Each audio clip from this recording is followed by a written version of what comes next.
Ngayon may sasagutin lang tayong tanong regarding CB joint. At yun, mag-share din ako ng experience ko dito sa CB joint. Okay, yung question niya is kung magpapalit daw ba ng CB joint, dapat bang palitan yung inner at yung outer na CB joint, no? Okay, ganito.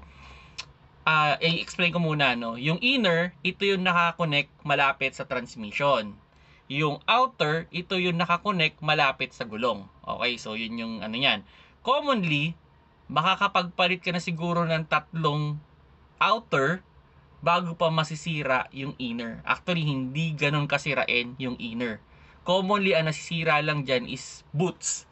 Okay? Pero dito sa outer, pag napabayaan ninyo yung boots, posibleng mapabilis yung pagkasira niyan. Actually, ang pinaka-common na issue kung bakit nasisira kaagad ang isang CB joint is pag nalulusong sa baha at sira ang inyong boots. Kasi papasukin ng tubig yan, then ang effect, pwedeng kalawangin yung mga bulitas o ma-wash out yung kanyang grasa at yun, masisira na yung inyong CB joint. Okay, ito yung experience ko dyan Okay, so, ayun tanong pala, no? Yung tanong pala muna. Hindi naman kailangan palitan both kung ano lang yung may problema. Okay? So, yun yung pinakasagot ko. Hindi mo kailangan palitan kagad yung inner. Okay lang na yung outer lang yung palitan mo ng palitan. Okay? Pero syempre, monitor mo rin kung okay pa rin yung kondisyon ng ating inner. Okay, ngayon, ito yung na-experience ko dyan. Okay. So,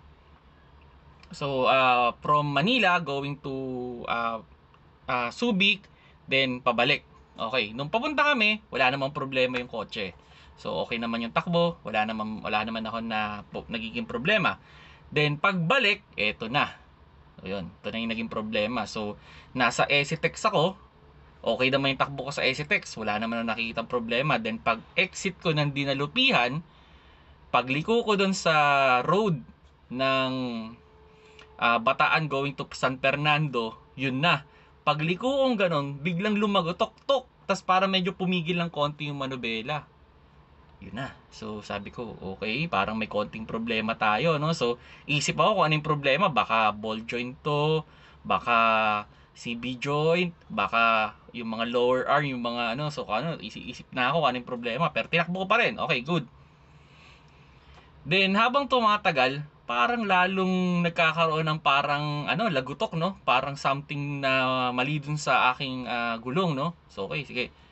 All of a sudden, siguro after nung exit siguro mga 5 kilometers, yun na, pagliko ko doon sa bypass, sakto.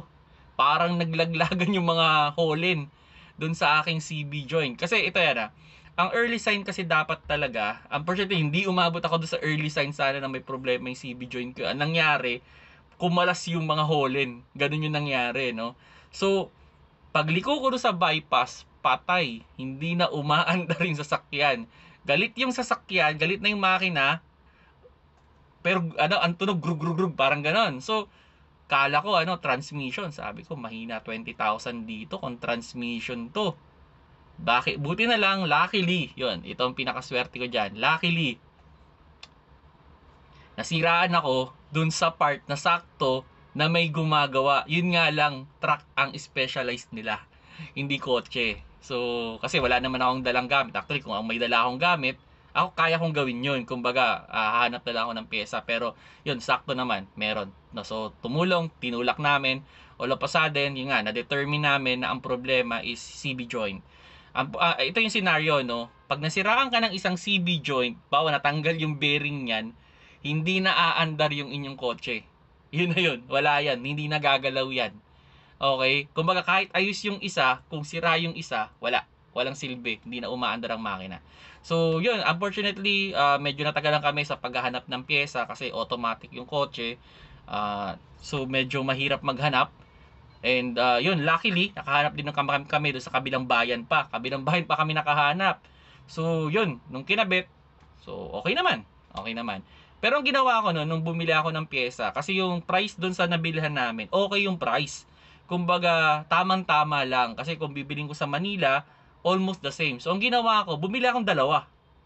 Okay? Kaso, yun nga, yung magre-repair kasi medyo matanda na, so wala rin siyang helper kasi linggo that time. So, kumbaga, tinulungan lang talaga ako. ang dinidil ko sana sa kanya, sabi ko para isang labor na lang, palitan niya na boat. Dalawa naman yung pyesa kong binili. Kaso nga, yun nga, linggo, pahinga naman dapat talaga yun. So, sabi niya, hindi, okay na yung isa. Hindi ko na pinilit. Kumbaga, sige, okay lang. Sa Manila ko na lang ipapagawa. Kumbaga, o sa Manila ko na lang gagawin. Sige, okay naman. Then, all of a sudden, di okay na. Tumakbo na. Nasa, ano na ako, San Fernando, nakalagpas na ako. Nakapasok na ako ng NLEX. Yun.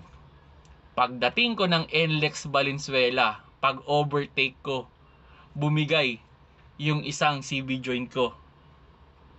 Buti na lang, ito ang pinakamaswerte. Nagilid ko sa gas station, umabot sa gas station. Actually, pag sakto ko dun sa gas pump, hindi na umaanda rin sa sasakyan. Then nahulog na naman yung mga bulitas. No choice. Medyo unfortunately, yung natigilan kong gas station ay walang repair shop. So nagtawag pa ng mechanic kasi tinanong ko kung may mechanic ba kayong alam. Kasi kung ipapatowing ko yon, as far as I know, from exit lang mahina 5,000. Oo, so sige, call nyo na lang yung mechanic na buti naman may gamit yung mechanic na natawagan nila, so napalitan naman in all of a sudden. Yun, medyo mahal lang yung labor, pero yun nagawa. So yun, pinaka lesson, pagpapalit kayo ng CB joint, make sure na always na pares. Okay, kung nasira yung isa, sabay nyo na yung isa. So yun yung pinaka lesson. Although ako naman, ang bala ko talaga pagdating ko sa Manila, ako yung magre-repair. So, gagawin ko na lang yung isa.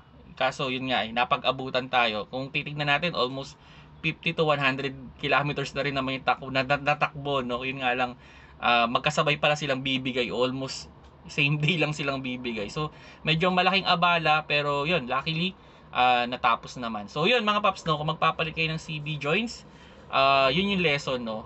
Make sure na both side lagi. Especially kung ang nasira ay yung outer na CB joints, no? Kasi usually naman pag pinapatayan dapat sabay. So yung mga paps, kung nagustuhan niyo yung video, paki-like. And kung hindi pa kayo subscriber ng aking YouTube channel, press the subscribe button dyan sa baba. At kung sa Facebook, dyan naman sa taas.